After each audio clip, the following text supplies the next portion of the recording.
ഏതെങ്കിലും തരത്തിൽ അയവില്ലാതെ ആ വിഷയം ശബരിമല ക്ഷേത്രക്കുള്ള അങ്ങനെ രാഷ്ട്രീയ വിഷയമായി തന്നെ തുടരുകയാണ്. മുരാരി ബാബുവിന് ജാമ്യം കിട്ടി പുറത്തേക്കിറങ്ങി, പിന്നാൽ ഓരോരുത്തരായി പുറത്തേക്കിറങ്ങുകയാണെങ്കിൽ ഉറപ്പായും SITക്ക് കനത്ത തിരിച്ചടി. ഒരിടക്കാല കുറ്റപത്രം പോലും സമർപ്പിക്കാത്തതിലെ പരാജയത്തിന്റെ ഗ്യാപ്പിലാണ് മുരാരിയുടെ മോചനം. ആ അന്വേഷണം അത്തരത്തിൽ മുടന്തുകയാണോ എന്ന് ന്യായമായും സംശയങ്ങൾ ഉണ്ടാകുമ്പോഴും രാഷ്ട്രീയത്തിൽ ആ സംശയങ്ങളില്ല. ശബരിമല സ്വർണ്ണക്കൊള്ള തന്നെയാണ് നിയമസഭാ പ്രചരണത്തിന് കുന്തമുന എന്ന് UDF ആവർത്തിച്ചുറപ്പിക്കുമ്പോൾ ഞങ്ങളുടെയും അജണ്ട പ്രധാനമായി ഇതുതന്നെയാണ് എന്ന് BJP പ്രചാരണ വേദിയിൽ പ്രഖ്യാപിക്കുന്നു നരേന്ദ്രമോദി. എന്തോ വമ്പൻ പ്രഖ്യാപനങ്ങൾ ഇന്നുണ്ടാകുമെന്ന മാരക ഹൈപ്പ് കേട്ടെങ്കിലും കാര്യമായ പ്രഖ്യാപനങ്ങൾ ഉണ്ടായതുമില്ല. അതോടൊപ്പം രാഷ്ട്രീയമായി കോൺഗ്രസിനെ കടന്നാക്രമിച്ച് മോദി പറയുന്നത് MMC എന്നാണ്, അതായത് മുസ്ലിം ലീഗ് മാവോ കോൺഗ്രസ്. അല്ലെങ്കിൽ തന്നെ നാടിന്റെ സമാധാനമില്ലാതാക്കും വണ്ണം കമ്മ്യൂണൽ വർഗീയമായ പ്രചരണം പിന്നെയും കടുത്ത രീതിയിൽ വർഗീയമാകുന്നുണ്ടോ? ശബരിമലയിൽ ഇനി സുവർണാവസരങ്ങളുടെ വിളവെടുപ്പ് കാലമാണോ? പ്രിയ പ്രേക്ഷകർക്ക് എൻകൗണ്ടറിലേക്ക് സ്വാഗതം. कांग्रेस आज माओवादियों से ज्यादा कम्युनिस्ट और मुस्लिम लीग से भी ज्यादा कम्युनल हो गई है। MMC यानी मुस्लिम लीगी माओवादी कांग्रेस कहा जा रहा है। Doctor VP Mustafa, Shri Vasanth Siriyar, Shri P Shyamraj, Shri George Joseph എന്നിവർ ചർച്ചയിൽ. ആദ്യം ഞാൻ വസന്തിലേക്കാണ്. വസന്ത്, അധികാരം കിട്ടിയാൽ ദൈവത്തെ കൊള്ളയടിച്ചവരെ പിടിച്ചകത്തിടും എന്ന് മോദി ഗ്യാരണ്ടിയായി പറയുന്നുണ്ട്. മോദി ഗ്യാരണ്ടി എന്ന് പറയുന്നുണ്ട്. നല്ല കാര്യം. പക്ഷേ രാഷ്ട്രീയം അധികാരം ആദ്യം കിട്ടണം, അത് കഴിഞ്ഞാലേ പിടിച്ചകത്തിടൂ. പക്ഷേ രാഷ്ട്രീയമായ ആക്രമണം നിങ്ങൾക്ക് നേരെയാണ്. ജമാഅത്തെ ഇസ്ലാമി, UDF, മാറാട്, മലപ്പുറത്ത് ജയിക്കുന്നവരുടെ പേര് നോക്കൽ തുടങ്ങി അല്ലെങ്കിൽ തന്നെ നിങ്ങളെ ആ മട്ടിൽ CPM ആക്രമിച്ചുകൊണ്ടിരിക്കുന്നതിൻ്റെ കൂടെയാണ് കുന്മേൽ കുരു എന്ന മട്ടിൽ അതേ നറേറ്റീവ് ജസ്റ്റ് ഒന്ന് മാറ്റി മോദി മുന്നോട്ട് വെക്കുന്നത് ബുദ്ധിമുട്ടാകുമോ വസന്ത്? അല്ല, നോക്കൂ ഹാഷ്മി, നമ്മൾ കഴിഞ്ഞ ദിവസം ഇവിടെ രണ്ട് മന്ത്രിമാർ, ഒരു മുൻ മന്ത്രി, പിണറായി വിജയന്റെ വിശ്വസ്തനായ AK ബാലൻ അടക്കമുള്ളവർ ഇവിടെ മുസ്ലിം ലീഗ് മുസ്ലിം ലീഗ് മുസ്ലിം ലീഗ് എന്ന് വിളിച്ചു പറഞ്ഞ് ചില അസംബന്ധങ്ങൾ മുസ്ലിം സമുദായത്തിൽ നിന്ന് നേരെ മുസ്ലിം ലീഗിനെ തിരിച്ചു വെക്കാൻ ശ്രമിച്ചപ്പോൾ അതിന് പിന്നിൽ ഒരു അജണ്ട ഉണ്ട് എന്ന് നമ്മൾ ആരും പ്രതീക്ഷിച്ചിരുന്നില്ല. എന്നാൽ ഇന്ന് ഇന്ത്യയുടെ പ്രധാനമന്ത്രി നരേന്ദ്ര ദാമോദർ ദാസ് ഭായി മോദി വന്ന് ഇങ്ങനെ പ്രസംഗിക്കുമ്പോൾ അദ്ദേഹത്തിന് വേണ്ടി നിലമൊരുക്കുകയായിരുന്നോ കമ്മ്യൂണിസ്റ്റ് നേതാക്കൾ എന്ന് സംശയിച്ചു പോകുന്ന രീതിയിലാണ് മാവോവാദി മുസ്ലിം ലീഗ് കോൺഗ്രസ് MMC എന്ന് മോദി പറയുന്നത്. എവിടെ നിന്നാ പറയുന്നത്? അത് കഴിഞ്ഞ ദിവസം സജി ചെറിയാനും AK ബാലനും അടക്കമുള്ളവർ ഇട്ടുകൊടുത്ത തട്ടിൽ നിന്നാണ് ഇന്ന് മോദിയുടെ നാടകം. അതാണ് ശ്രദ്ധിക്കേണ്ടത്. ഇവിടെ കമ്മ്യൂണിസ്റ്റ് നേതാക്കൾ എന്ന് പറഞ്ഞ് സെക്യുലറിസത്തിന്റെ അപ്പോസ്തലന്മാരെന്ന് പറഞ്ഞ് നടക്കുന്നവർ അവരിട്ടുകൊടുത്ത തട്ടേലാണ് ഇന്ന് മോദി നാടകം കളിച്ചത്. അത് നമ്മൾ മനസ്സിലാക്കണ്ടേ? അപ്പൊ എന്ത് തരം ധാർമ്മികതയാണ് കമ്മ്യൂണിസ്റ്റ് നേതാക്കൾക്കുള്ളത്? ഞങ്ങൾ പറഞ്ഞുകൊണ്ടിരിക്കുന്ന ഈ CJP ബന്ധമുണ്ടല്ലോ, മോദി വരുന്നതിന് മുമ്പ് നിലമൊരുക്കാൻ BJP നേതൃത്വത്തെയോ BJPയിലെ ഏതെങ്കിലും നേതാവിനെ ആയിരുന്നില്ല PMO ഓഫീസ് ഏൽപ്പിച്ചിരുന്നത്. അത് സജി ചെറിയാവിനെയും AK ബാലനെയും ആയിരുന്നു. ഇത് മോദി ആദ്യമേ പറയുന്നതാണോ? ഇത് BJP ഇതൊക്കെ ആദ്യമായി പറയുന്നതാണോ? അല്ല, CPM ഇവിടെ ഈ ബന്ധം ആരോപിക്കുന്നതിന് മുമ്പ് തന്നെ BJP ഇതൊക്കെ BJPയുടെ ഉത്തരേന്ത്യയിലെ പ്രചാരണ വിഷയം എന്താണ്? നേരത്തെ ഗുസ്പേട്ട് മറ്റേ മംഗലസൂത്രം പൊട്ടിക്കാൻ പോകുന്നു എന്നൊക്കെ CPM പറഞ്ഞതിന് ശേഷം പറഞ്ഞല്ലോ. അത് നേരത്തെ പറയുന്നതല്ലേ? അതിന് വേറെ വേറെ കാണണ്ടേ? അല്ല, ഏറ്റുപാടുന്നവരാരാണ്? ഞാൻ പറയുന്നത് കേരളം ആ വിത്തിന് പറ്റിയ നിലമല്ല എന്ന് നമ്മൾ പലതവണ തെളിയിച്ചതാണ്. പക്ഷേ നരേന്ദ്രമോദി വരുന്നതിന് മുമ്പ് BJPക്കാരെക്കാൾ ഉത്സാഹത്തിൽ നിലം ഉഴുതുമറിക്കാൻ ഇറങ്ങി പുറപ്പെട്ടത് കമ്മ്യൂണിസ്റ്റ് നേതാക്കളല്ലേ? അത് ചർച്ച ചെയ്യണ്ടേ? അവരുടെ അജണ്ട എന്തായിരുന്നു? അവരുടെ മനസ്സിൽ എന്തായിരുന്നു? എത്ര തവണ പാർട്ടി ലീഡർഷിപ്പ് തന്നെ പറഞ്ഞിട്ടാണ് സജി ചെറിയാൻ ഒടുക്കം രക്ഷയില്ലാതെ തിരുത്തേണ്ടി വന്നത്?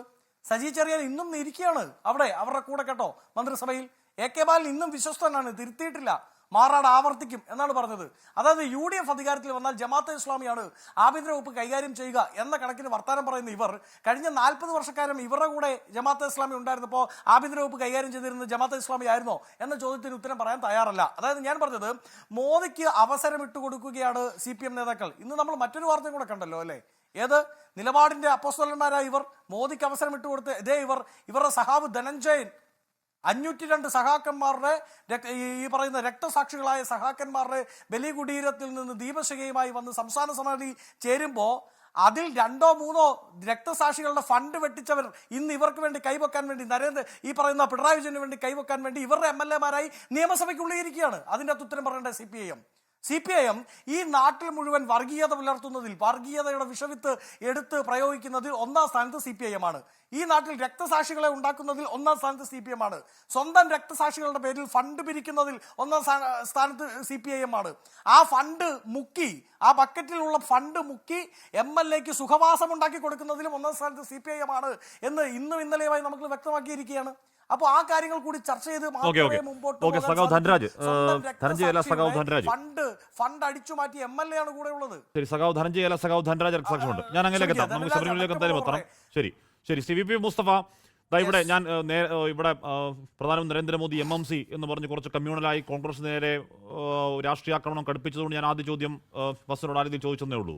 ശ്രീ മുസ്തഫ അതിന് മറുപടി പറഞ്ഞോളൂ. അതോടൊപ്പം ED ഇറങ്ങാൻ പോകുന്നു, CBI ഇറങ്ങാൻ പോകുന്നു, ഉറപ്പായും അവർക്കൊക്കെ രാഷ്ട്രീയ ലക്ഷ്യങ്ങളുണ്ട് എന്ന് CPMന് എന്താണ് സമർത്ഥിക്കാം. ചുമ്മാ അതല്ല, തെളിവ് സഹിതം സമർത്ഥിക്കാം. ഈ പറഞ്ഞ കൺവിക്ഷൻ റേറ്റും പ്രതിപക്ഷത്തിന് നേരെ തിരിക്കുന്നു ഒക്കെ അത് പറയാം. അടൂർ പ്രകാശിന് നേരെയും കുന്തമന് തിരിക്കാം, സോണിയാഗാന്ധി അറസ്റ്റ് ചെയ്യണമെന്ന് ആവശ്യപ്പെടാം. പക്ഷേ അതൊക്കെ കടകംപള്ളി പറയും പോലെ രാഷ്ട്രീയ പ്രതിരോധം എന്നതിനപ്പുറം എന്തെങ്കിലും ആകുമോ? യഥാർത്ഥം എന്താണ്? നാട് ഞെട്ടിയൊരു ക്ഷേത്രക്കൊള്ളയിൽ CPMന് ജില്ലാ കമ്മിറ്റി അംഗമടക്കം ജാമ്യം കിട്ടാതെ അകത്ത് കിടക്കുന്നു.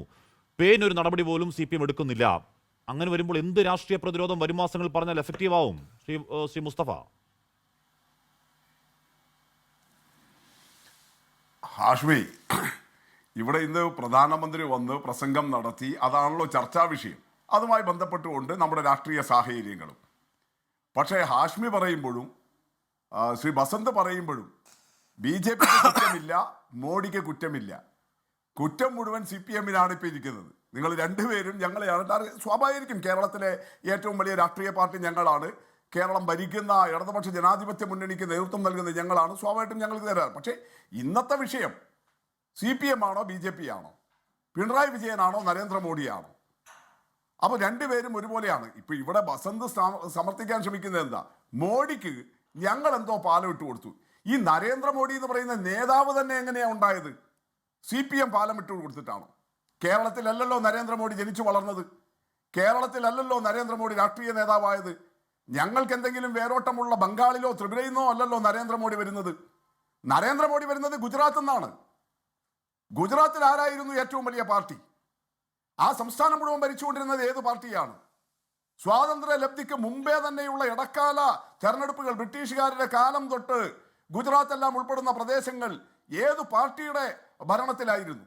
എവിടെ ഇപ്പൊ ഗുജറാത്തിൽ ആ പാർട്ടി?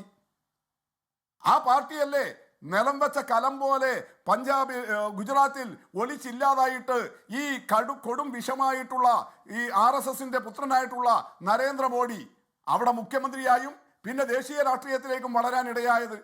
അങ്ങനെ നരേന്ദ്രമോദി എന്ന് പറയുന്ന ഇത്രയും ഇപ്പോ ബസന്ത് തന്നെ അപകടകാരിയായിട്ട് കാണുന്ന ഇങ്ങനെ ഒരു നേതാവിന് വളർന്നു വരാൻ ഗുജറാത്ത് എന്ന് പറയുന്ന സ്വന്തം തട്ടകം, സാക്ഷാൽ ഗാന്ധിജിയുടെ നാട്, കോൺഗ്രസിന്റെ ഏറ്റവും വലിയ സ്വാധീന കേന്ദ്രമായിരുന്ന ഒരു നാട്, അത് വിട്ടുകൊടുത്തിട്ട് 10-30 വർഷമായി തിരികെ അവിടെ ഏതെങ്കിലും ഒരു ചലനം മോഡിക്കെതിരെ ഉണ്ടാക്കാൻ വേണ്ടി കഴിയുന്നുണ്ടോ?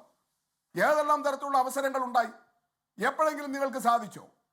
എന്നിട്ട് ആ നരേന്ദ്രമോദിയെ ഇങ്ങനെ വളർത്തി രാജ്യത്തിന്റെ പ്രധാനമന്ത്രി കസേരയിൽ ഇരുത്തിയിട്ട് ഇപ്പൊ വന്നിട്ട് പറയുകയാണ് അദ്ദേഹം തിരുവനന്തപുരത്ത് വന്ന ഒരു പ്രസംഗം നടത്തുന്നത് CPM പാലം ഇട്ട് കൊടുത്തുകൊണ്ടാണെന്ന്. അല്ല മുസ്തഫ, ഇപ്പൊ ഇന്ന് പ്രധാനമന്ത്രി പറയുന്നത് കോൺഗ്രസ് മുസ്ലിം ലീഗ് മാവോ എന്നാ പറയുന്നത്. കോൺഗ്രസ് മുസ്ലിം ലീഗിനെ ചേർത്ത് നിങ്ങളും പറഞ്ഞുകൊണ്ടിരിക്കുകയല്ലേ? ആ നറേറ്റീവിന്റെ ഏതാണ്ട് വേറൊരു വർഷം പോലെ തോന്നി.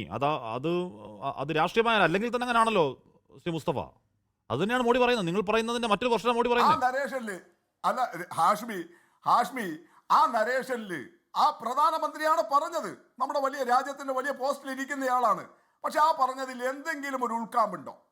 അർബൻ നക്സൽ എന്ന് പറഞ്ഞിട്ട് ഈ മാവോവാദികളെ പിന്നെ സഹായിക്കുന്നവരെന്ന് പറഞ്ഞിട്ട് അദ്ദേഹം നോർത്ത് ഇന്ത്യയിൽ മുഴുവൻ വേട്ടയാടി പിടിക്കുന്നതാരാ? അതിലൊരൊറ്റ കോൺഗ്രസ്സുകാരനുണ്ടോ? അതിലൊരൊറ്റ വലതുപക്ഷക്കാരനുണ്ടോ?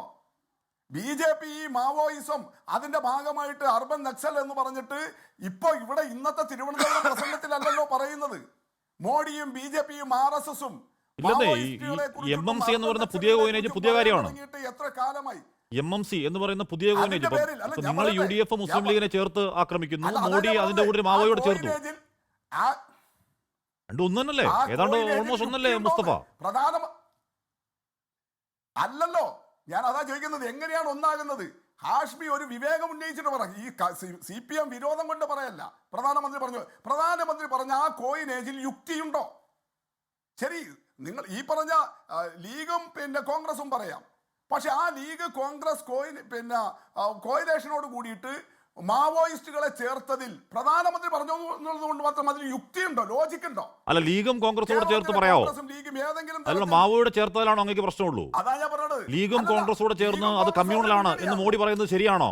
ശ്രീ മുസ്തഫ, നിങ്ങൾ പറയുന്നത് പോലെ നിങ്ങൾ മാവോ ചേർക്കുന്നില്ല എന്നുള്ളതല്ലേ ഉള്ളൂ. നിങ്ങൾ മഞ്ചക്കണ്ടി മാവോയിസ്റ്റുകളെ വെടിവെച്ച് വന്നവരാണ് കേട്ടോ. അതല്ലാതെ നിങ്ങൾ മാവോ സ്നേഹികളാന്ന് പറഞ്ഞാലേ ഇഷ്ടംപോലെ മാവോയിസ്റ്റുകളെ വെടിവെച്ച് വന്നിട്ടുണ്ട്. കാനം രാജേന്ദ്രൻ അടക്കമുള്ളവർ അവിടെ പോയതാണ്, അത് വ്യാജ ഏറ്റുമുട്ടലാണെന്ന് പറഞ്ഞതാണ്. കൊന്നു കൂട്ടിയിട്ടുണ്ട് നമ്മൾ കേരളത്തിൽ.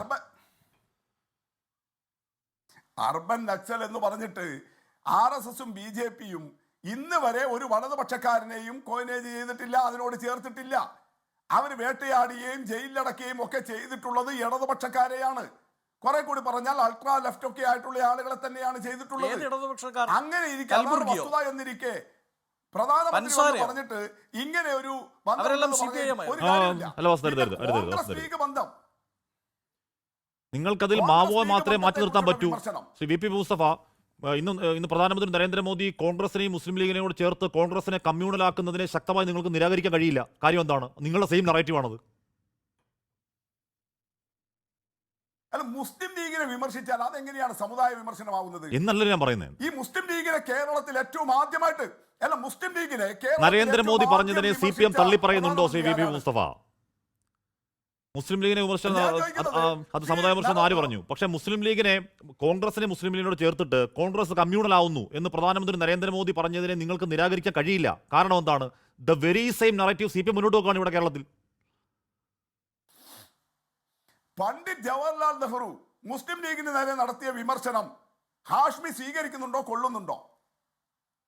ഇന്ത്യയിൽ ഒരു പ്രധാനമന്ത്രി മുസ്ലിം ലീഗിനെ ആദ്യം ഈ കേരളത്തിൽ വന്ന് വിമർശിച്ചത് നരേന്ദ്രമോദി ഒന്നുമല്ല, അത് സാക്ഷാൽ പണ്ഡിറ്റ് നെഹ്റുവാ.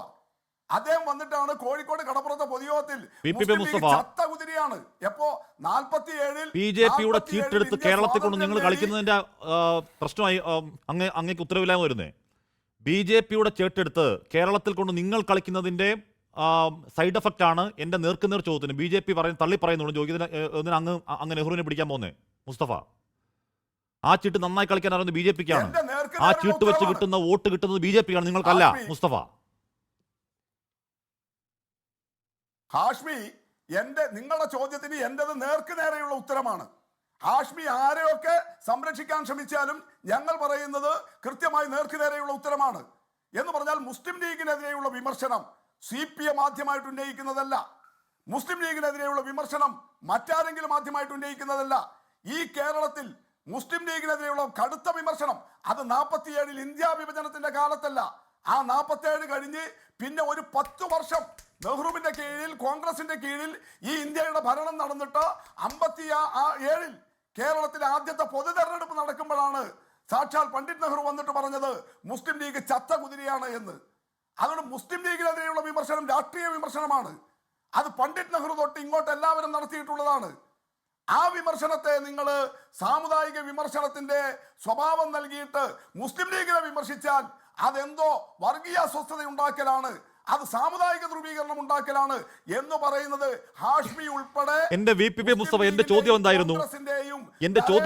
VP മുസ്തഫ, ഇവിടെ മുസ്ലിം ലീഗിനെ ചേർത്ത് കെട്ടി പ്രധാനമന്ത്രി നരേന്ദ്രമോദി കോൺഗ്രസിനെ കമ്മ്യൂണലാക്കുന്നതിന് CPM തള്ളിപ്പറയുന്നുണ്ടോ എന്നായിരുന്നു ചോദ്യം. അങ്ങേക്ക് നേർക്ക് മറുപടി പറയാൻ പറ്റില്ല. കാരണം എന്താണ്? അത് CPMന്റെ ദ വെരി സെയിം നറേറ്റീവാണ്. നിങ്ങൾ തള്ളിപ്പറയുന്നത് എങ്ങനെയാണ്? തള്ളിപ്പറയാൻ പറ്റുമോ നിങ്ങൾക്ക് മോഡിയെ? പറ്റില്ല. പിന്നെന്താണ്? ഹാഷ്മി ആരെയാണ് പൊട്ടനാക്കാൻ ശ്രമിക്കുന്നത്? പ്രധാനമന്ത്രി നടത്തിയ വിമർശനം എന്താ? അത് CPM പറഞ്ഞ പോലെയല്ല പറഞ്ഞിട്ടുള്ളത്. ഞങ്ങൾ കോൺഗ്രസിനെയും ലീഗിനെയും UDFനെയും മാത്രമേ പറഞ്ഞിട്ടുള്ളൂ. പ്രധാനമന്ത്രി പറഞ്ഞത് കോൺഗ്രസ് ലീഗ് മാവോയിസ്റ്റ് എന്നാണ്. അതെങ്ങനെയാ സെയിം നരേഷൻ ആവുന്നത്? അത് മാവോ കൂടി വന്നു, അത്രേ ഉള്ളൂ. വിമർശനമാവുന്നത് അല്ലല്ലോ, അതിൽ മാവോ കൂടി വന്നു, അത്രേ ഉള്ളൂ. അല്ല ഹാഷ്മി, നിങ്ങൾ സെലക്റ്റീവായി അതിനെ മാവോയെ മാത്രം തള്ളി പറയുന്നു, ബാക്കി സാധനത്തിന് എസ് പോളുന്നു. അതാണ് ഞാൻ നേരത്തെ പറഞ്ഞത്. BJPയുടെ ചീട്ടെടുത്ത് CPM ഇവിടെ കളിച്ചാൽ അതിന്റെ സൈഡ് എഫക്റ്റ് ആയി അങ്ങേക്ക് ഉത്തരവില്ലാതെ വരുന്ന കാര്യത്തിൽ ആ ചീട്ട് വെച്ചിട്ടുന്ന വോട്ട് കിട്ടുന്നത് നിങ്ങൾക്കല്ല, BJPക്ക് കിട്ടൂ. ഹാഷ്മി ആരെയാണ്, ഞാൻ അതാ പറയുന്നത്, ഹാഷ്മിയെ പോലെ ഒരു മാധ്യമ പ്രവർത്തകൻ ആളുകളെ വിഡ്ഢികളാക്കാൻ ശ്രമിക്കരുത്. ഒരു 1-2 വർഷം മുമ്പ് ഡൽഹിയിൽ നടന്ന RSSന്റെ ബൈഠക്കിൽ ഇതുപോലെ 3 M പ്രയോഗിച്ചു. ഇവിടെ MMC ആണ് പ്രയോഗിച്ചത്. ഡൽഹിയിൽ പ്രയോഗിച്ചത് 3 M ആണ്. ആ M ആരെ കുറിച്ചിട്ടായിരുന്നു 3 M? അതറിയാലോ നിങ്ങൾക്ക്. അതിലാരെയാ പറഞ്ഞത്? നരേന്ദ്രമോദിയും RSSന്റെ മേധാവി മോഹൻ ഭഗവത്തും. ആ 3 M അത് മുസ്ലിങ്ങളെയും അതുപോലെ മിഷണറികളെയും മാർക്സിസ്റ്റുകളെയും ആണ് പറഞ്ഞത്. അന്ന് മാവോയിസ്റ്റ് എന്നല്ല പറഞ്ഞത്, അന്ന് മാർക്സിസ്റ്റ് എന്ന് തന്നെയാ പറഞ്ഞത്. ഇപ്പൊ 2 വർഷം മുമ്പാണല്ലോ ഡൽഹിയിലെ RSS ബൈഠക്കിൽ ഈ 3 M ആണ് ഇന്ത്യയുടെ ആഭ്യന്തര ശത്രുക്കൾ. ഒന്ന് മുസ്ലിം, ഒന്ന് മിഷണറീസ്, മറ്റൊന്ന് മാർക്സിസ്റ്റ്. ലീഗുമായി ചേർന്ന് കോൺഗ്രസ് കമ്മ്യൂണലായി എന്ന മോഡിയുടെ പ്രസ്താവന ശരിയാണോ VP മുസ്തഫ? ലീഗുമായി ചേർന്ന് കോൺഗ്രസ് കമ്മ്യൂണലായി എന്ന മോഡിയുടെ പ്രസ്താവന ശരിയാണോ? ശരിയല്ല എന്ന് ഞാൻ പറഞ്ഞു കഴിഞ്ഞു. ശരിയല്ലാത്തത് എന്തുകൊണ്ടാ? മുസ്ലിം ലീഗ് കോൺഗ്രസ് ബന്ധത്തിന്റെ കൂടെ മാവോയിസ്റ്റുകളെ ചേർക്കുന്നതിൽ ഒരർത്ഥവുമില്ല. അത് വസ്തുതാപരമല്ല. പ്രധാനമന്ത്രി പറഞ്ഞു എന്നുള്ളത് കൊണ്ട് മാത്രം ശരിയെന്ന് പറയാൻ കഴിയില്ല. അല്ല, അങ്ങേക്ക് മാവോ മാത്രമാണ് പ്രശ്നം. പക്ഷെ നിങ്ങൾക്ക് മാവോയിസ്റ്റ് പറയാൻ പറ്റുന്നത് എങ്ങനെയാണ്? ഇവിടെ മാവോയിസ്റ്റുകളെ ഇഷ്ടം പോലെ വെടിവെച്ച് കൊന്നുകൂട്ടിയിട്ട് കാനമടക്കം പോയി ടീം സന്ദർശിച്ചത് വ്യാജ ഏറ്റുമുട്ടലാണെന്ന് പറഞ്ഞിട്ട് നിങ്ങൾക്ക് മാവോയിസ്റ്റ് പറയാൻ പറ്റുന്നത് എങ്ങനെയാണ് ശ്രീ മുസ്തഫ? മാവോയിസ്റ്റുകൾ CPM ആണോ? അല്ല, ഇവിടെ ജോഗി എന്ന് പറയുന്ന ആദിവാസിയെ വെടിവെച്ച് കൊന്നവർ അപ്പുറത്തിരിക്കുക. കാമാന്നൊരു അക്ഷരം മിണ്ടാൻ കഴിയുന്നില്ല നിങ്ങൾക്ക്. ഇവിടെ ആദിവാസികളുടെ സമരത്തെ അടിച്ചമർത്തി ആ ആദിവാസി യുവാവിനെ വെടിവെച്ച് കൊന്നത് ആരുടെ ഭരണകാലത്താണ്? ഒരു പരാമർശം പോലും ഹാഷ്മിയുടെ നാവെന്ന് ഉണ്ടാവില്ല. അത് ഞങ്ങൾക്കറിയാം. ഹാഷ്മിക്ക് ചിലർക്ക് വേണ്ടിയിട്ട് ഇപ്പൊ തൽക്കാലം വെള്ളം തിളപ്പിച്ചു കൊടുക്കണം. അവിടെ മുത്തങ്ങയൊക്കെ ഏറ്റവും കൂടുതൽ പറഞ്ഞ മാധ്യമപ്രവർത്തകർ ഞാൻ തന്നെ അത് വിട്ടോളാം. ഇവിടെ മുസ്തഫ വന്ന് മാവോയിസ്റ്റ് പറയുകയാണെങ്കിൽ ഇവിടെ മാവോയിസ്റ്റുകളെ വെടിവെച്ച് കൊന്ന സർക്കാരിന്റെ പ്രതിയാണെന്ന്. ഹാഷ്മി ഇങ്ങനെ തടസ്സപ്പെടുത്തരുത്. ഇത് ശരിയല്ല. ഞാൻ സംസാരിക്കാൻ തുടങ്ങിയിട്ട് എത്ര സമയം താങ്കൾ ഇടപെട്ടു? ഇതൊന്നും ശരിയല്ല. ഒന്ന് പൂർത്തിയാക്കാൻ സമ്മതിക്കൂ. ഇങ്ങനെ ഒന്നും ശരിയല്ല. അല്ലെങ്കിൽ ഞാൻ ഇറങ്ങിപ്പോ, അല്ലെങ്കിൽ മിണ്ടാതിരിക്കാം. ഇതെന്തൊരു ഏർപ്പാടാ? താങ്കളുടെ ഒരുപാട് ചോദ്യത്തിന് ഞാൻ വഴങ്ങി. ഒന്ന് പൂർത്തിയാക്കാൻ സമ്മതിച്ചുകൂടെ? എന്തിനാ ഇങ്ങനെ അസ്വസ്ഥത? അതുകൊണ്ട് ഹാഷ്മി പറയുന്ന ആഖ്യാനം ശരിയല്ല. ഞങ്ങൾ പ്രധാനമന്ത്രിയുടെ ഇന്നത്തെ ഈ വർത്തമാനത്തെ ഒരു തരത്തിലും സ്വീകരിക്കേണ്ട കാര്യമില്ല. കാരണം ആ പറഞ്ഞത് യുക്തിഭദ്രമല്ല, ഒരു ലോജിക്കും ഇല്ലാത്തൊരു കാര്യമാണ്. 2, അദ്ദേഹവും RSSും ഇങ്ങനെ പറയുന്നത് ഞാൻ നേരത്തെ പറഞ്ഞല്ലോ. 2 വർഷം മുമ്പ് ഡൽഹിയിൽ ഒരു ട്രിപ്പിൾ എമ്മിനെ കുറിച്ച് പറഞ്ഞു. ആ ട്രിപ്പിൾ എം മുസ്ലിം മിഷണറി മാർക്സിസ്റ്റ് ആയിരുന്നു. അതിന് വേറൊരു നരേഷൻ ഇവിടെ കൊടുത്തു എന്നേ അദ്ദേഹമുള്ളൂ. അത് ഒട്ടും യുക്തിഭദ്രമായിട്ടുള്ള കാര്യമല്ല. അതുകൊണ്ട് ഞങ്ങൾ പറഞ്ഞ ആക്ഷേപം അത് മുസ്ലിം ലീഗിനും കോൺഗ്രസിനും UDFനുമെതിരായി കേരളത്തിന്റെ രാഷ്ട്രീയ സാഹചര്യത്തിലുള്ള രാഷ്ട്രീയ വിമർശനമാണ്. മുസ്ലിം ലീഗിനെ വിമർശിക്കാൻ തുടക്കമിട്ടത് ഞങ്ങളല്ല, അത് സാക്ഷാൽ പണ്ഡിറ്റ് നെഹ്റുവാണ് എന്നുള്ള ചരിത്ര യാഥാർത്ഥ്യവും നമ്മുടെ മുമ്പിൽ നിൽക്കുകയാണ്. ശ്രീ ശ്യാംരാജ്, ഇവിടെ അധികാരം കിട്ടിയാൽ ക്ഷേത്രക്കുള്ള പ്രതികളെ എന്ന് പറഞ്ഞാൽ ദൈവത്തെ മോഷ്ടിക്കുന്നവരെ പിടിക്കുമെന്നാണ് മോദി പറയുന്നത്. അത് രാജീവ് ചന്ദ്രശേഖരനും K സുരേന്ദ്രനും ഈ ചർച്ചയിൽ P ശ്യാംരാജും പറയട്ടെ. പ്രധാനമന്ത്രി വന്നു നിന്ന് ഞങ്ങൾക്ക് വോട്ട് നൽകി ഞങ്ങളെ ജയിപ്പിച്ച് ഞങ്ങളെ കേരളത്തിന്റെ അധികാരത്തിലേക്ക് എത്തിച്ചാൽ ഈ പ്രതികളെ ഞങ്ങൾ പിടിച്ചു തരാം. അത് രാഷ്ട്രീയ മുതലെടുപ്പുള്ള നീക്കമല്ലേ? പണ്ട് ശ്രീധരൻപിള്ള ശബരിമല സുവർണാവസരകാലം എന്ന് പറഞ്ഞതുപോലെ വോട്ടിനുള്ള സുവർണാവസരമാക്കലാണോ നിങ്ങളുടെ പ്ലാൻ, ശ്യാംരാജ്? കഴിഞ്ഞ 2-3 മാസമായിട്ട് നമ്മൾ ശബരിമലയെ കുറിച്ചിട്ട് സംസാരിച്ചുകൊണ്ടിരിക്കുകയാണ്. അതിൽ BJP സംസാരിക്കാറുണ്ട്, കോൺഗ്രസ് സംസാരിക്കാറുണ്ട്, കമ്മ്യൂണിസ്റ്റ് പാർട്ടി സംസാരിച്ചിട്ടുണ്ട്. ഇതൊക്കെ വോട്ടിന് വേണ്ടിയിട്ട് മാത്രമായിരുന്നു. ശബരിമല ക്ഷേത്രക്കൊള്ള എന്ന് പറയുന്നത് ഈ രാജ്യത്തെ തന്നെ ഏറ്റവും പ്രധാനപ്പെട്ട ക്ഷേത്രക്കൊള്ളകളിൽ ഒന്നാണെന്നേ. അത് ഈ രാജ്യത്തിന്റെ പ്രധാനമന്ത്രി പറയേണ്ടതാണ് നിങ്ങൾ പറയുന്നത്. ഇന്നും ആ സ്വർണ്ണക്കൊള്ള അതിന്റെ മൂല്യം എത്ര തിട്ടപ്പെടുത്താൻ വേണ്ടി നമ്മളെ കൊണ്ട് പറ്റിയിട്ടുണ്ടോ? കേരളത്തിലെ പ്രധാനപ്പെട്ട മന്ത്രി, കേരളത്തിലെ പ്രധാനപ്പെട്ട MP, കേരളത്തിലെ പ്രധാനപ്പെട്ട കമ്മ്യൂണിസ്റ്റ് പാർട്ടിയുടെ സംസ്ഥാന നേതാവ്, കോൺഗ്രസ് പാർട്ടിയുടെ സംസ്ഥാന നേതാവ്, ഇവരെല്ലാം ഉൾപ്പെട്ടിട്ടുള്ള ഒരു കൊള്ള നടക്കുമ്പോൾ അതിനെക്കുറിച്ചിട്ട് പ്രധാനമന്ത്രി പറയാൻ വേണ്ടിയിട്ട് പാടില്ലെന്നാണ് നിങ്ങൾ പറയുന്നത്. അത് പറയുന്നേ ബഹുമാനപ്പെട്ട പ്രധാനമന്ത്രി ഇത് പറഞ്ഞെന്തിനാ? ഈ സംസ്ഥാനത്തിൽ ഉണ്ടാകാൻ വേണ്ടി പോകുന്ന പ്രധാനപ്പെട്ടുള്ള 4 ട്രെയിനുകൾ ഉൾപ്പെടെയുള്ളതിന്റെ ഉദ്ഘാടനത്തെ കുറിച്ചിട്ടാണ്. PM സ്വാതിനിധിയുടെ ക്രെഡിറ്റ് കാർഡിനെ കുറിച്ചുള്ള 10,000 വരുന്ന സാധാരണക്കാരായിട്ടുള്ള സ്ട്രീറ്റ് വെൻഡേഴ്സ് ആയിട്ടുള്ള തൊഴിലാളികൾക്ക്, അസംഘടിതരായിട്ടുള്ള തൊഴിലാളികൾക്ക് അവർ ക്രെഡിറ്റ് കാർഡ് കൊടുക്കുന്നതിനെ കുറിച്ച് പറയാൻ വേണ്ടിയിട്ടാണ്.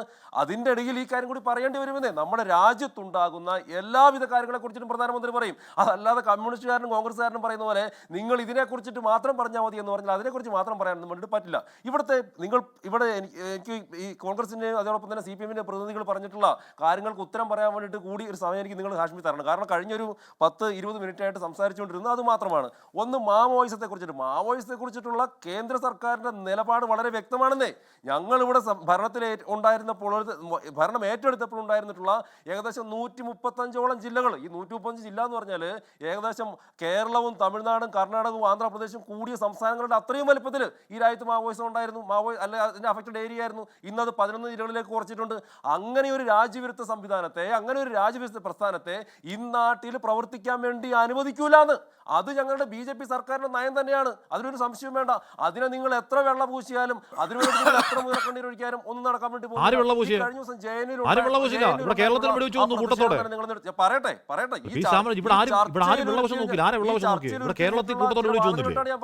ഹാഷ്മി, അല്ല മുസ്തഫ വെള്ളപൂശാണ് പറയുന്നത്. മുസ്തഫ വെള്ളപൂശാൻ പറ്റത്തില്ല. എങ്ങനെയാണ് ഇവിടെ മാവോയിസ്റ്റ് ചോര വേണ്ടുണ്ട് ഇവിടെ ഇഷ്ടം പോലെ. CPയുടെ അഭിപ്രായം, ഞാൻ കേരളത്തിലെ ചില രാഷ്ട്രീയ പാർട്ടികളുടെ നിലപാടാണ് പറഞ്ഞിട്ടുള്ളത്. ഇവിടെ JNU കഴിഞ്ഞ ദിവസങ്ങൾ നടന്നിട്ടുള്ള മുദ്രാവാക്യം എന്താ കാശ്മീർ? പ്രധാനമന്ത്രിയുടെയും ശ്രീ നരേന്ദ്രമോദിയുടെ അമിത്ഷാജിയുടെ ചവക്കുഴി തോണ്ടുമെന്ന് JNU മുദ്രാവാക്യം വിളിച്ചില്ലേ അർബൻ നക്സലുകൾ, വിദ്യാർത്ഥികൾ? എന്താ ചെയ്യേണ്ടത്? അതൊന്നും ഇനി രാജ്യത്ത് നടക്കാൻ വേണ്ടിയിട്ട് പോകുന്നില്ലാന്നേ. പിന്നെ കോൺഗ്രസ് പാർട്ടിയുടെ വർഗീയത, കമ്മ്യൂണിസ്റ്റ് പാർട്ടിയുടെ വർഗീയത എന്താണ് സംഭവിച്ചിട്ടുള്ളത്? നമ്മൾ കഴിഞ്ഞ എത്രയോ ദിവസങ്ങളായിട്ട് ചർച്ച ചെയ്തുകൊണ്ടിരിക്കുകയാണ്. ജമാഅത്തെ ഇസ്ലാമിയെ പോലെയുള്ള തീവ്രമായിട്ടുള്ള മതനിലപാടെടുക്കുന്ന സംഘടനകൾ, ഇസ്ലാമിക് സ്റ്റേറ്റ് വരണമെന്ന് പറയുന്ന സംഘടനകൾ, അതങ്ങനെ തന്നെയാണ്. ജനാധിപത്യം പോലും ഇവരുടെ ഐഡിയോളജിക്ക് വിരുദ്ധമാണെന്ന് ഈ സോഷ്യൽ മീഡിയയിൽ അടുത്തിടെ കഴിഞ്ഞ ദിവസങ്ങൾക്കകത്ത് പ്രചരിച്ചുകൊണ്ടിരിക്കുന്ന സമയത്ത് തന്നെ, അതല്ലെങ്കിൽ ജമാഅത്തെ ഇസ്ലാമിയുടെ മതരാഷ്ട്രവാദം അവർ കൈവിട്ടിട്ടില്ല. അവരുടെ അൾട്ടിമേറ്റ് എയിം എന്ന് പറയുന്നത് മതരാഷ്ട്രം തന്നെയാണ്, ജനാധിപത്യമല്ല എന്ന് ജമാഅത്ത് പറയുമ്പോൾ ഈ വി.ഡി. സതീശൻ എന്താ പറഞ്ഞത്? വി.ഡി. സതീശൻ പറയണ അവർക്ക് ആ നിലപാടില്ല. എത്ര മോശപ്പെട്ട രീതിയിലാണ് അവർ ഈ വെള്ളപൂശിയത് നിങ്ങളൊന്ന് ആലോചിച്ച് നോക്ക്. ഒരു വശത്ത് ജമാഅത്തെ ഇസ്ലാമി ഈ സോഷ്യൽ മീഡിയയുടെ കാലഘട്ടത്തിൽ, ഈ ജിയോ വിപ്ലവത്തിന്റെ കാലഘട്ടത്തിൽ, നിങ്ങളെപ്പോലെയുള്ള അനവധിയായിട്ടുള്ള മാധ്യമങ്ങളുള്ള കാലഘട്ടത്തിൽ ഈ നാട്ടിലെ ജനങ്ങൾക്ക് മൊത്തം ആരെന്താണ് പറയുന്നതും ചെയ്യുന്നതെന്നും മനസ്സിലാക്കാൻ വേണ്ടി പറ്റുന്ന കാലഘട്ടത്തിൽ ജമാഅത്തെ ഇസ്ലാമി നേരിട്ട് പറയാണ് അവർ മതരാഷ്ട്രമാണ് ഉദ്ദേശിക്കുന്നത്, ഇസ്ലാമിക് സ്റ്റേറ്റ് ആണ് ഉദ്ദേശിക്കുന്നത്. ആ ഇസ്ലാമിക് സ്റ്റേറ്റിനെ വി.ഡി. സതീശൻ വെള്ള പൂശിയിട്ടുണ്ടെങ്കിൽ ഈ കോൺഗ്രസ് പാർട്ടിനെ എന്താ വിളിക്കേണ്ടത്? മുസ്ലിം ലീഗിനേക്കാളും വലിയ വർഗീയ പാർട്ടി ഒന്നും തന്നെയല്ലേ കോൺഗ്രസ് പാർട്ടി വിശേഷിപ്പിക്കുന്നത്? അതിന്റെ സംശയം എന്തായിരിക്കുന്നത്? മുസ്ലിം ലീഗിന്റെ നേതാവായുള്ള KM ഷാജി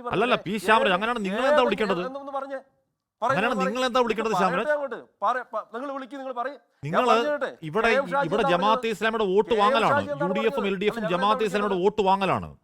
ഇന്നേ വരെ ഇവിടെ ജമാഅത്തെ ഇസ്ലാമിയോ വെൽഫെയർ പാർട്ടിയോ അല്ലെങ്കിൽ ഏതെങ്കിലും സഖ്യത്തിൽ കേരളം ഭരിച്ചിട്ടില്ല, ഭരിക്കാൻ പോകുന്നുമില്ല. ശ്യാംരാജ്, ഇവിടെ നിങ്ങൾ വിഘടനവാദികൾക്കൊപ്പം നിൽക്കുന്നു എന്ന് നിങ്ങൾ ആരോപിക്കുന്ന PDP-യോടൊപ്പം ചേർന്ന് ഭരിച്ചവരാ നിങ്ങൾ. വോട്ട് വാങ്ങുന്നവരെ അങ്ങനെ വർഗീയ പാർട്ടി എന്ന് വിളിക്കണമെങ്കിൽ നിങ്ങൾ എന്താ വിളിക്കണ്ടേ? നിങ്ങൾ ചേർന്ന് ഭരിച്ചവരാണോ? Core ideology എന്താന്നേ? നിങ്ങൾ ചേർന്ന് ഭരിച്ചവരാണോ? വിഘടനവാദികളെ സപ്പോർട്ട് ചെയ്യുന്നു എന്ന് നിങ്ങൾ തന്നെ ആരോപണമുള്ള PDP-യുമായി ചേർന്ന് ഭരിച്ചവരാണോ സാറേ നിങ്ങൾ? എന്നിട്ടാണോ വോട്ട് വാങ്ങുന്ന വലിയ ആരോപണം? ആ ഒരു സമയത്ത് ഭരണത്തിൽ വന്നിട്ട് ഇപ്പൊ എന്തായിന്ന് കോർ ഐഡിയോളജി എവിടെ ഹാഷ്മി? അതെങ്ങനെ ശരിയാവുന്നത്? ഇസ്ലാമിയുടെ കോർ ഐഡിയോളജി ഇസ്ലാമിക് സ്റ്റേറ്റ് അല്ലേ? അതാണെന്ന് അവർ തന്നെ പറഞ്ഞില്ലേ? അതിനേക്കാൾ ഭീകരമല്ലേ വിഘടനവാദം? അതിനേക്കാൾ ഭീകരമാണോ സാറേ വിഘടനവാദം? അങ്ങനെ വിഘടനവാദത്തെ സപ്പോർട്ട് ചെയ്യുന്നു എന്ന് നിങ്ങൾ ആരോപിക്കുന്ന ഒരു പാർട്ടിയുമായി ചേർന്ന് ഭരിച്ച ഒരു പാർട്ടി വന്നിരുന്ന് വോട്ട് വാങ്ങുന്നതിനെ പറ്റി പറയണോ? കണ്ണിന് മുട്ട കോരി നടക്കുക, അപ്പോഴാണ് അവന്റെ കണ്ണി മറ്റേ എന്തോ കരളുണ്ടെന്ന് പറയുന്നത്. വിഘടനവാദികൾ എവിടെയാണ് കാശ്മീർ? ഇപ്പൊ ആ വിഘടനവാദികൾ എവിടെയാണ്? നിങ്ങൾ ഭരിച്ചവരാണോ? ഇപ്പോൾ ആ വിഘടനവാദികൾ എവിടെയാണ്? ചേർന്ന് ഭരിച്ചവരാണോ ശ്യാംരാജ്? എല്ലാത്തിനും തൂത്തെടുത്തിട്ടില്ലേ? ചേർന്ന് ഭരിച്ചവരാണോ ശ്യാംരാജ്?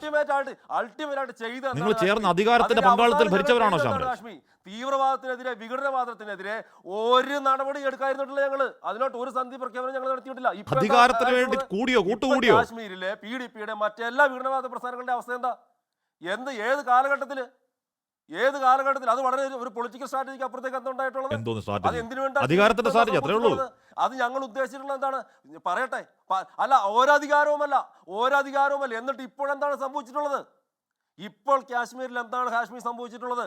എല്ലാം അടങ്ങിയല്ലോ, എല്ലാ വിഘടനവാദവും അടങ്ങിയല്ലോ. പക്ഷെ നിങ്ങൾ ചേർന്ന് ഭരിച്ചതിന് അത് ന്യായമാവുന്നില്ലോ. നിങ്ങൾ വിഘടനവാദികൾ, തീവ്രവാദികൾ എന്നൊക്കെ അധിക്ഷേപിച്ച ഒരു പാർട്ടിയുമായി ഭരണപങ്കാളിത്തത്തിൽ ഭരിച്ച നിങ്ങൾക്ക് ഇവിടെ കേരളത്തിലില്ല, കാരണം നിങ്ങൾ കേരളത്തിൽ അധികാരമില്ല. എന്നിട്ട് പോലും ശോഭാ സുരേന്ദ്രൻ വിളിച്ചോട്ടെ മുസ്ലിം ലീഗിനെ ഒരിക്കൽ? ശ്യാമരാജ്, എന്നിട്ട് പോലും ശോഭാ സുരേന്ദ്രൻ ഒരിക്കൽ മുസ്ലിം ലീഗിനെ NDA-യിലേക്ക് ക്ഷണിച്ചു, ഓർക്കുന്നുണ്ടോ? നിക്കുന്ന ഷാജി എന്താ പറഞ്ഞത്? KM ഷാജി എന്താ? അത് ഒരു സംസാരത്തിനിടയിൽ വന്നു പോകുന്നതിനപ്പുറത്തേക്ക് അങ്ങനെ എന്തെങ്കിലും ചർച്ച നടന്നിട്ടുണ്ടോ? എന്തെങ്കിലും ചർച്ച നടന്നുണ്ടോ? ഇല്ലല്ലോ. KM ഷാജി എന്താണ് ഹാഷ്മി പറഞ്ഞിട്ടുള്ളത്? അവർ UDF സർക്കാർ പറയട്ടെ UDF സർക്കാർ അധികാരത്തിൽ വരുന്നത് മുസ്ലിങ്ങൾക്ക് വേണ്ടിയിട്ട് മാത്രമാണെന്ന് പറഞ്ഞിട്ട് തിരുത്തിയ കോൺഗ്രസ് പാർട്ടി. എന്ത് ന്യായമുള്ളത്? കേരളം നമ്മൾ താഴേക്ക് 40 വട്ടം മതേതരത്വം പറഞ്ഞിട്ട് UDF അധികാരത്തിൽ വരുന്നത്, കോൺഗ്രസ് അടക്കമുള്ള UDF സർക്കാർ അധികാരത്തിൽ വരുന്നത് ഒരു മതവിഭാഗങ്ങൾക്ക് വേണ്ടിയിട്ട് മാത്രമാണെന്ന് പറഞ്ഞപ്പോൾ തിരുത്തിയിട്ടില്ലല്ലോ. ഇന്നും തിരുത്തപ്പെട്ടിട്ടില്ലല്ലോ. മതമാണ് പ്രശ്നമെന്ന് ഉറക്കെ വിളിച്ചു പറഞ്ഞപ്പോൾ ഇന്നും തിരുത്തിയിട്ടില്ലല്ലോ. കഴിഞ്ഞ 10 വർഷത്തെ അധികാരത്തിൽ നിന്ന് മാറി നിന്നപ്പോൾ സമുദായത്തിന് വേണ്ടിയിട്ടുള്ളത് എല്ലാം വാങ്ങിയെടുക്കാൻ വേണ്ടിയിട്ടാണ് തിരിച്ച് കോൺഗ്രസും അടക്കമുള്ള UDF തിരിച്ച് അധികാരത്തിൽ പറഞ്ഞപ്പോൾ തിരുത്തിയോ? അതെന്ത് മതരാഷ്ട്രമല്ലാതെ കഴിഞ്ഞില്ല. മറുവശത്ത് ഇപ്പൊ ഈ കമ്മ്യൂണിസ്റ്റ് പാർട്ടി എന്താ പറയുന്നത്? ഇത് കഴിഞ്ഞില്ലെന്ന്. ഇത് കമ്മ്യൂണിസ്റ്റ് പാർട്ടിനകത്ത് എങ്ങനെ മാന്യന്മാരാകുന്നത്? ഇവിടെ പോപ്പുലർ ഫ്രണ്ടിന്റെ വീടുകളിൽ അവര് ഒരു ലഹള നടത്തി അവരെ ബാൻ ചെയ്ത സമയത്ത് അവരുടെ സ്വത്ത് കണ്ടുകെട്ടണമെന്ന് പറഞ്ഞപ്പോൾ അതിനെ വരെ സ്ലോ ഡൗൺ ചെയ്യിച്ചാണ് കേരളത്തിന്റെ മുഖ്യമന്ത്രി. കേരളത്തിൽ ആന്റി ടെററിസ്റ്റ് സ്ക്വാഡ് പിരിച്ചുവിട്ടവരാണ് ഈ പറയുന്ന കമ്മ്യൂണിസ്റ്റ് പാർട്ടി സർക്കാർ ഉണ്ടായിരുന്ന സമയത്ത്. അപ്പൊ ഇവർ എല്ലാവരും നടത്തുന്ന നടപടി ഒന്ന് തന്നെയാണ്, എല്ലാവരും ചെയ്യുന്ന ഒന്ന് തന്നെയാണ്. ഈ വിഘടനവാദത്തെ, ഈ തീവ്രവാദ സംഘടനയെ, ഇസ്ലാമിക് സ്റ്റേറ്റ് വരണമെന്ന് പറയുന്ന ജമാഅത്ത് ഇസ്ലാമിയെ പ്രോത്സാഹിപ്പിക്കുന്ന വെള്ളപൂശുന്ന നിലപാടാണെന്നേ. അതിനെതിരെ ഞങ്ങൾ പറയും, ഇനിയും പറയും. ഞങ്ങളാണ് കേരളത്തിൽ ആദ്യമായിട്ട് പറഞ്ഞിട്ടുള്ളത്? മുസ്ലിം ലീഗിനെ കുറിച്ചിട്ട് കേരളത്തിൽ ആദ്യമായിട്ട് പറഞ്ഞിട്ടുള്ളത് ഞങ്ങളാണോ? ജമാഅത്ത് ഇസ്ലാമിയെ കുറിച്ചിട്ട് ഞങ്ങളാണ് പറഞ്ഞിട്ടുള്ളത്? പിന്നെ ഞങ്ങൾ പറയുമ്പോൾ മാത്രം തെറ്റെങ്ങനെയാവുന്നത്? പൊതു ചർച്ച ഉണ്ടാകുന്നു, എല്ലാ രാഷ്ട്രീയ പ്രസ്ഥാനങ്ങളും പറയുന്നു, പിന്നെ ഞങ്ങൾ പറയുമ്പോൾ മാത്രം അങ്ങനെ തെറ്റുണ്ടാകുന്നത്? അധികാരത്തിന് വേണ്ടി കശ്മീരിൽ PDP ചേർന്ന് ഭരിച്ചവരാണ് നിങ്ങൾ. അതുകൊണ്ട് നിങ്ങളുടെ ഉപ്പായത്തിനും ആ കറയില്ല എന്ന് പറയല്ലേ ശ്യാമരാജ്? ബാക്കി നിങ്ങൾ അങ്ങോട്ടും ഇങ്ങോട്ടും ആരോപിക്കുമ്പോൾ കാര്യം അധികാരത്തിന്റെ ഭാഗമായിട്ടില്ല ഈ പറഞ്ഞ സംഘടനകളൊന്നും. LDFന്റെയും UDFന്റെയും നിങ്ങളുടെ കൂട്ടത്തിൽ മാത്രമേ ആയിട്ടുള്ളൂ. ഞാൻ അങ്ങനെയൊക്കെ എത്താം. ശ്രീ ജോർജ് ജോസഫ്, ഇവിടെ നമ്മുടെ എപ്പാർട്ട് പൊളിറ്റിക്സ് ഇപ്പോൾ ഈ മുരാരി ബാബുവിന് ജാമ്യം കിട്ടി. ആദ്യ ജാമ്യമാണ്. അല്പസമയത്തിന് അദ്ദേഹം പുറത്തിറങ്ങും. 90 ദിവസം എന്നുള്ളത് ജാമ്യം കിട്ടാൻ ഏറ്റവും ബെസ്റ്റ് വാദമാണ്. മുരാരി ബാബു അത് ഉന്നയിച്ചു, ജാമ്യം കിട്ടി. പിന്നാലെ ഓരോരുത്തർ ഇറങ്ങാൻ പോകുന്നു. ഒരിടക്കാല അന്വേഷണ റിപ്പോർട്ട് പോലും സമർപ്പിച്ചിട്ടില്ല. ശ്രീ ജോർജ് ജോസഫ്, ഈ ജാമ്യം SITക്ക് കിട്ടുന്ന മർമ്മത്തടിയാണ്. കോടതി എന്ത് തൃപ്തമായ അന്വേഷണമാണെന്ന് പറഞ്ഞാലും ജോർജ് ജോസഫ് അങ്ങനെ തന്നെയെന്ന് എനിക്ക് തോന്നുന്നത്. കാരണം SIT ഇത് നേരത്തെ മുതലേ ഇതിലൊരു പ്രതീക്ഷ വേണമായിരുന്നു. കാരണം ഞാനത് പല സന്ദർഭത്തിലും 24 തന്നെ പറഞ്ഞിട്ടുണ്ട്, പല ചാനലിലും പറഞ്ഞിട്ടുണ്ട്. കാരണം ഏതെങ്കിലും ഒരു കുറ്റച്ചാർജ് ഇവരുടെ പേരിൽ കൊടുത്തിരുന്നെങ്കിൽ ആ ട്രയൽ അങ്ങ് നടക്കും, അവർ കസ്റ്റഡി കിടന്നേനെ. ഇപ്പം മാൻഡേറ്ററി ആയിട്ട് ജാമ്യം കൊടുത്തല്ലേ പറ്റൂ, കോടതി കുറ്റം പറയാനൊക്കില്ല. കാരണം ഇന്ത്യയിലെ ഇപ്പോഴത്തെ നിയമം അനുസരിച്ച് അല്ലെങ്കിൽ പിന്നെ പ്രൊസീജിയർ കോഡോ BNSS പ്രകാരമാണെങ്കിൽ ഒരു 10 വർഷത്തിനകം അല്ലെങ്കിൽ 10 വർഷത്തിൽ കൂടുതൽ ക്യാപിറ്റൽ പണിഷ്മെന്റ്, ലൈഫ് ഇംപ്രിസ്മെന്റ്, 10 വർഷത്തിൽ കൂടുതൽ ശിക്ഷയുള്ളവരെ അവരെയാണ് 90 ദിവസം വരെ റിമാൻഡിൽ വെക്കുന്നത്. 10 വർഷത്തിനകം ശിക്ഷയുള്ള കേസുകളിൽ 60 ദിവസം വെക്കാനേ പറ്റുള്ളൂ. പക്ഷേ കോടതിയുടെ കനിവുകൊണ്ടായിരിക്കാം ഈ കേസിനകത്ത് എന്തായാലും ശരി 90 ദിവസവും കഴിഞ്ഞ ശേഷമാണ് മുരാരി ബാബുവിന് ജാമ്യം കൊടുത്തത്. ആ 90 ദിവസത്തിനകത്ത് ഒരു പൊട്ടച്ചാർജെങ്കിലും കൊടുത്തെങ്കിൽ ട്രയൽ അങ്ങ് തുടങ്ങിയേനെ. അതിന് SIT ആ കാര്യത്തിൽ ഫെയിലിയർ ആയി എന്ന് തന്നെ പറയേണ്ടി വരും. അത് തന്നെയല്ല, ഇതിനകത്ത് നിയമപ്രശ്നങ്ങൾ ഒത്തിരി ഉണ്ട്. കാരണം ഇപ്പോൾ മൂന്നാമതൊരു കേസ് എടുത്തിട്ട് കുടിമരത്തിൻ്റെ കേസ് എടുത്തിട്ടുണ്ട്. എൻ്റെ കണക്കനുസരിച്ച് 1998 മുതൽ 2025 വരെ 10, 24, 25, 26 കേസ് എടുക്കണം വരും. ഓരോ വർഷത്തിന് ഒരു കേസെങ്കിലും എടുക്കണ്ടേ. അപ്പോൾ അത് ഇതുവരെ എടുത്തിട്ടില്ല. അത് വളരെ ശ്രമകരമായ ഒരു ജോലി തന്നെയാണ്. അതിനുള്ള സ്ട്രെങ്ത് ഉണ്ടോ ഇല്ലെന്ന് അത് ഇതുവരെ എടുത്തിട്ടില്ല. അതുകൊണ്ട് ഓരോരുത്തരും ജാമ്യത്തിൽ പോകും. അത് നമുക്ക് തടസ്സം ചെയ്യാൻ പറ്റില്ല, കോടതിയെ കുറ്റം പറയാനും പറ്റില്ല.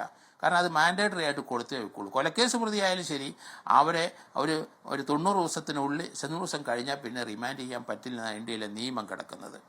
അത് 167 BNS 167 CRPC അനുസരിച്ചും BNS 189 അനുസരിച്ചും അതാണ് അങ്ങനെ വന്നിരിക്കുന്നത്. അപ്പോൾ അതുകൊണ്ട് കോടതി ജാമ്യം കൊടുക്കുന്നതിന് കുറ്റപ്പെടുത്താനൊക്കില്ല. പക്ഷേ SITയുടെ ഇപ്പോഴത്തെ നിലവാരം ഞാൻ പല കാര്യത്തിലും നോക്കിക്കഴിഞ്ഞപ്പം പല വിട്ടുവീഴ്ചകൾ SIT ചെയ്യുന്നത് പോലെ തോന്നുന്നുണ്ട്. അതുകൊണ്ട് ഇതിനകത്തുള്ള ഇപ്പോഴും വിജിലൻസ് കോടതിയിൽ ഈ FIR കൊടുത്തിട്ട് പ്രതികളെ അവിടെ ഹാജരാക്കി ഇത് ശരിയാണോ ഇല്ലയോ എന്നുള്ളതാണ് ഞാൻ ചിന്തിക്കുന്നത്. കാരണം വിജിലൻസിൻ്റെ ആംഗിളിൽ വരുന്നത് 2 സെക്ഷനേ ഉള്ളൂ. അതിനകത്ത് ഗ്രാറ്റിഫിക്കേഷൻ വേണം. സാധാരണഗതിയിൽ സർക്കാർ ഉദ്യോഗസ്ഥന്മാർ ഒരു ഫേവർ ചെയ്യാൻ വേണ്ടി അല്ലെങ്കിൽ അതിലൊരു കാര്യം നടത്താൻ വേണ്ടി പൈസ വാങ്ങിക്കുന്നതാണ് വിജിലൻസിൻ്റെ ആംഗിളിൽ വരുന്നത്. ആ ആംഗിളിൽ തന്നെ ഇവരാരെങ്കിലും അവർ ഗവൺമെൻറ് സെർവൻ്റ് ആണെങ്കിൽ അവർ വിജിലൻസിന് ആ കോടതിയുടെ പരിധിയിൽ വരുമോ ഇല്ലയോ എന്ന് എനിക്ക് വലിയ സംശയമാണ്. അത് സെക്ഷൻ 7, സെക്ഷൻ 13 പ്രിവെൻഷൻ PC ആക്ടിൻ്റെ പരിധിയിൽ വരുന്നത്. സർക്കാർ ഉദ്യോഗസ്ഥർ കൈക്കൂലി ഒരു കാര്യം നടത്താൻ വേണ്ടി പണം വാങ്ങുന്നതിനാണ്. പക്ഷെ ഇവർ പണം വാങ്ങിച്ചപ്പോൾ അത് വിജിലൻസ് ആംഗിളിലാണ് പോയിരിക്കുക. എനിക്കതിൽ വലിയ തർക്കമുണ്ട്. കാരണം അത് ക്രിമിനൽ ഒഫൻസാണ് അവർ ചെയ്തിരിക്കുന്നത്. അവർ രാത്രിയും പകലും ചില മാനിപ്പുലേഷനൊക്കെ നടത്തിയിട്ട് അവിടെ കൊള്ളയെന്ന് തന്നെയാണ് ഹൈക്കോടതി പറഞ്ഞിരിക്കുന്നത്. കൊള്ള നടത്തി കൊണ്ടുപോയിരിക്കുകയാണ്. കൊള്ള നടത്തുന്നത് അപ്പോൾ രാത്രി കയറി മോട്ടിക്കുന്നത് എന്താ 457 വരണ്ടേ?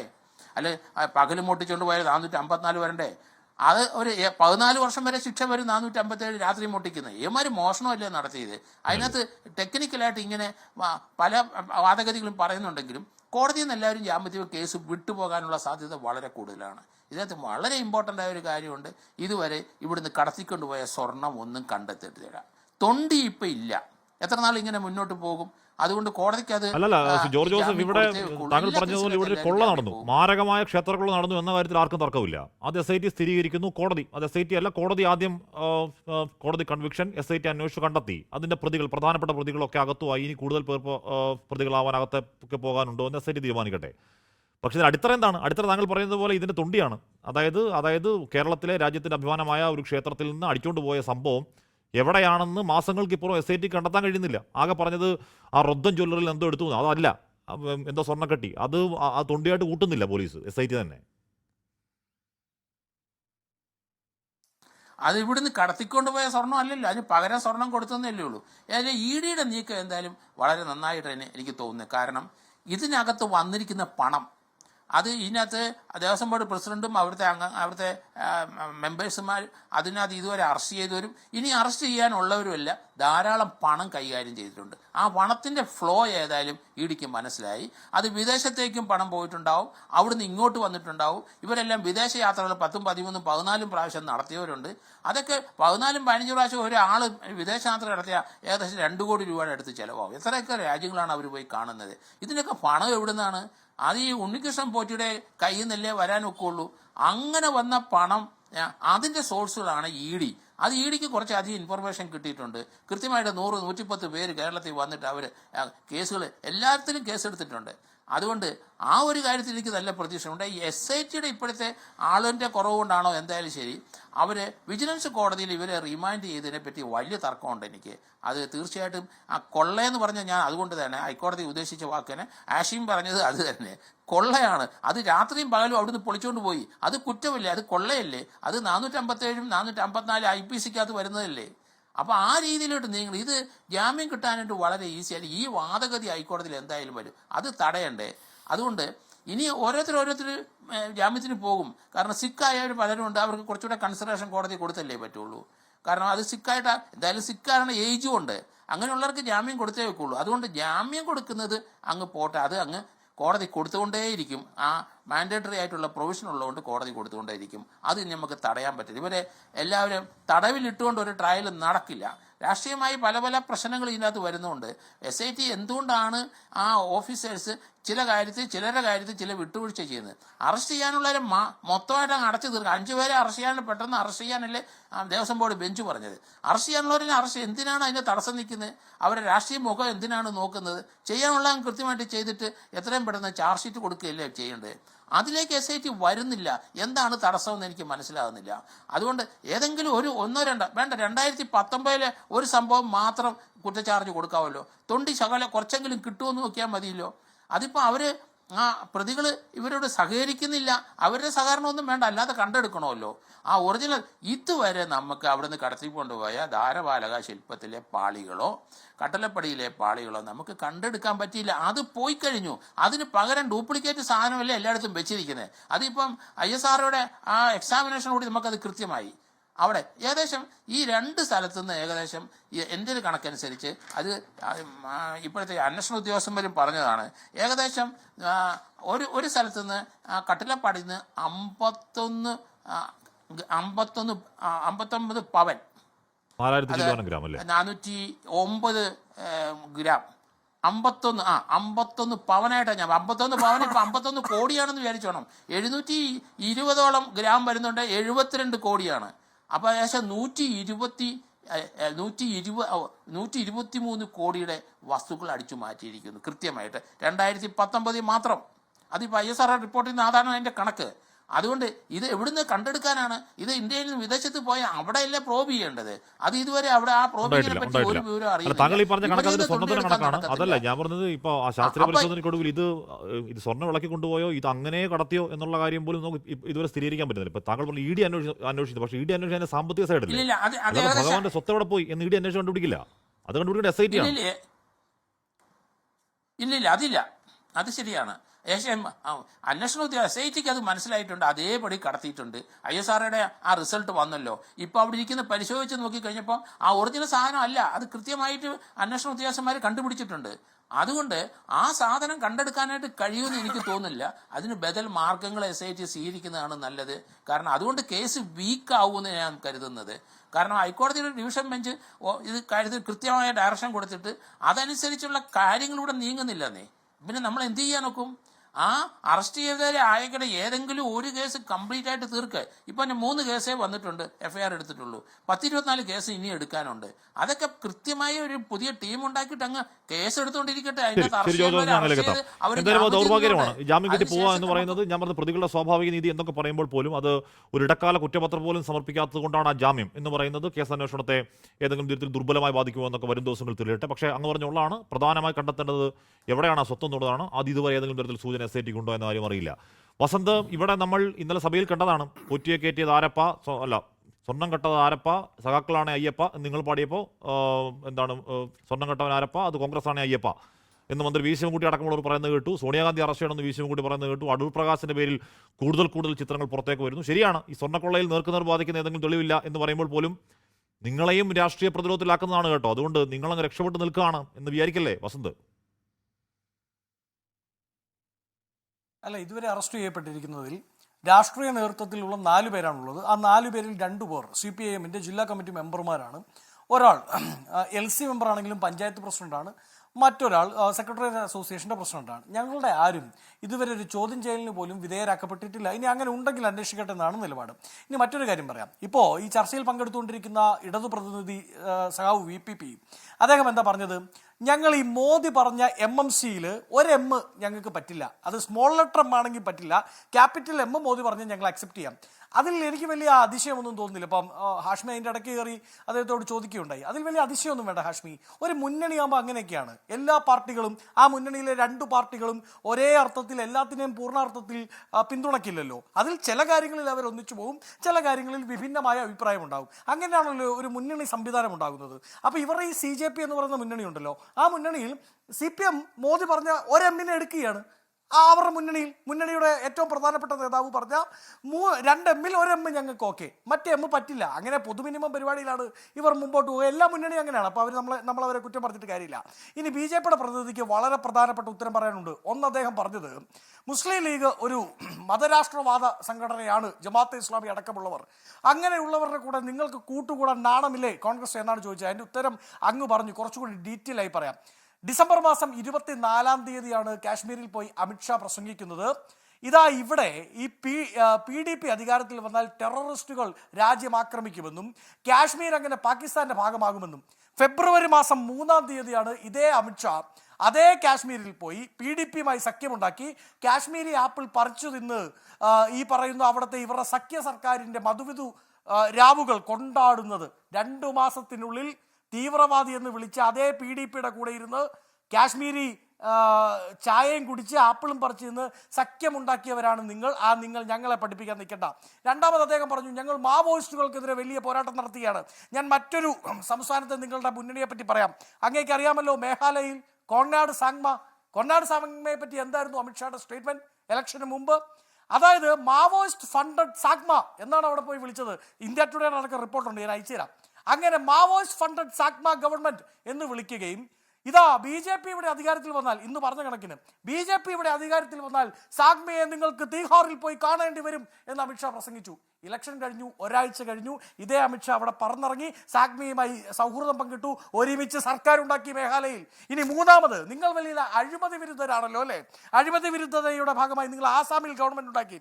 അവിടെ ആരാ നിങ്ങളുടെ മുഖ്യമന്ത്രി? ഹിമന്ത് ബിശ്വ ശർമ്മ. അയാൾക്കെതിരെ Saradha chit fund case, Louis Berger bribery case, ED 6 കേസെടുത്തു.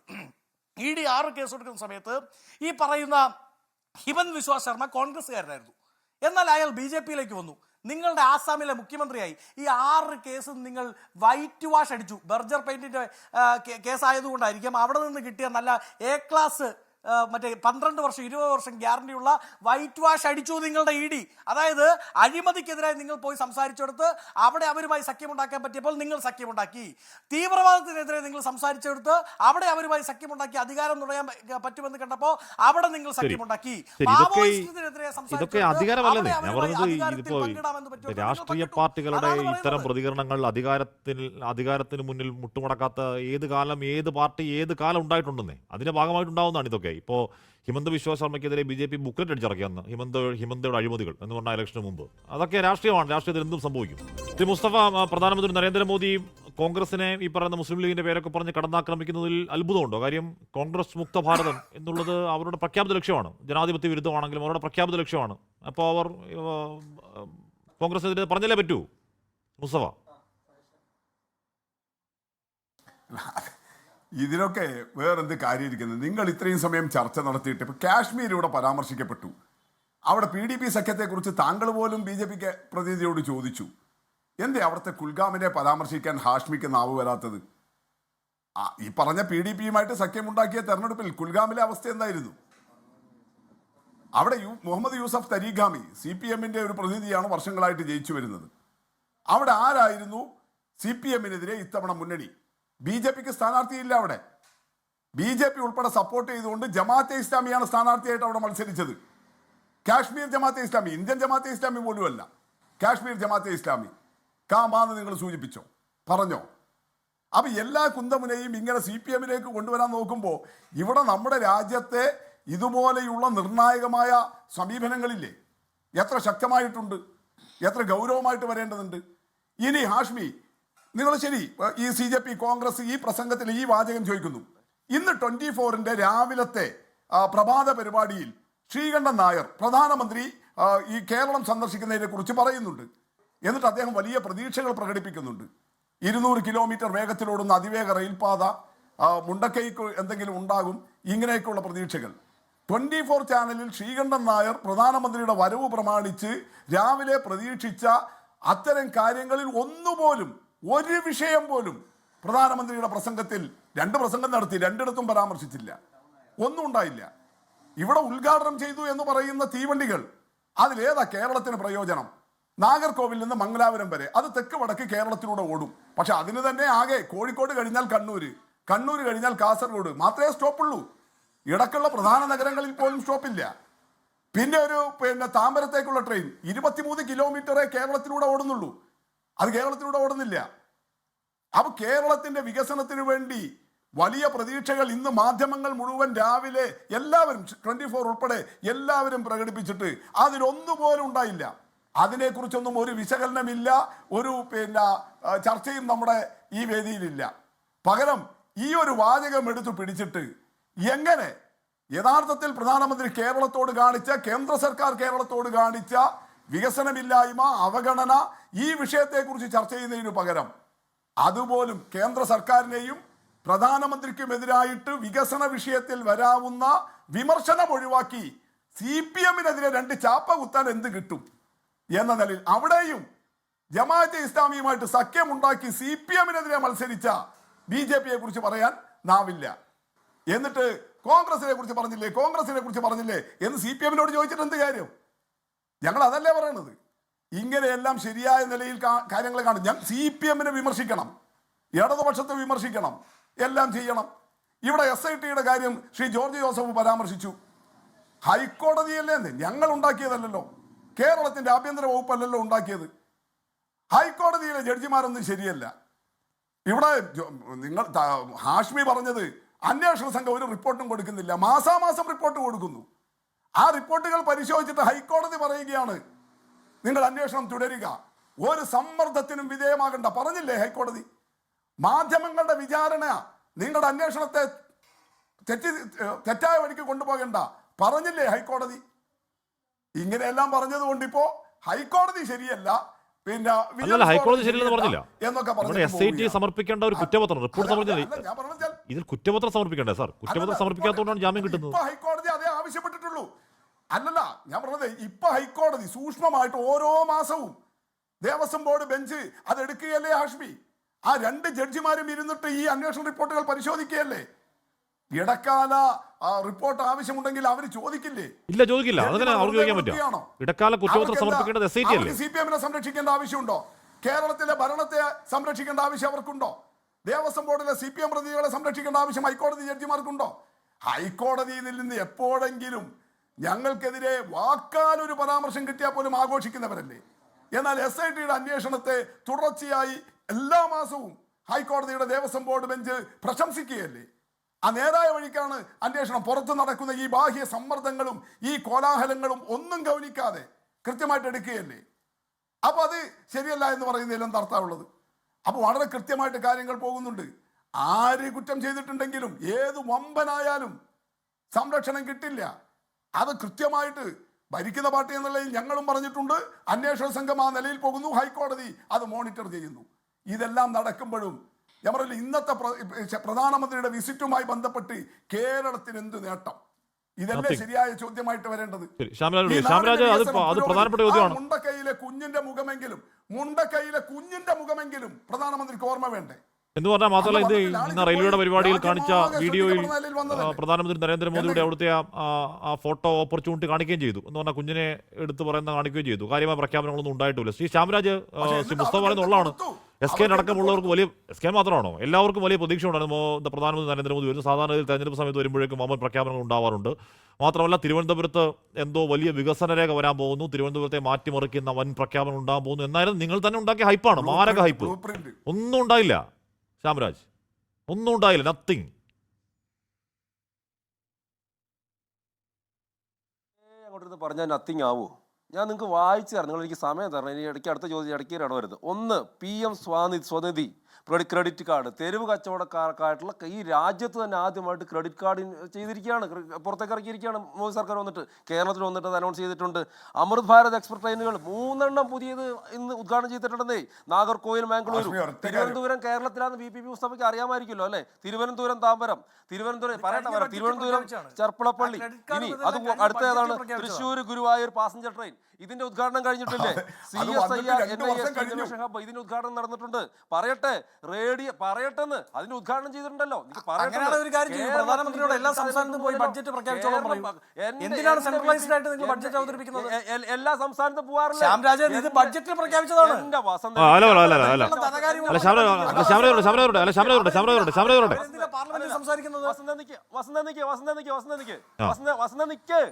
ജനങ്ങൾ തെറ്റിദ്ധരിച്ചു പോകും. ഈ സംസ്ഥാനങ്ങളിൽ ബഡ്ജറ്റിൽ ധനമന്ത്രി പ്രഖ്യാപിച്ചത് പ്രധാനമന്ത്രി നാട്ടിൽ വന്ന് പ്രഖ്യാപിച്ചത് പുതിയ പദ്ധതി. ജനങ്ങൾക്ക് ഒരു തെറ്റിദ്ധാരണയില്ലാന്ന്.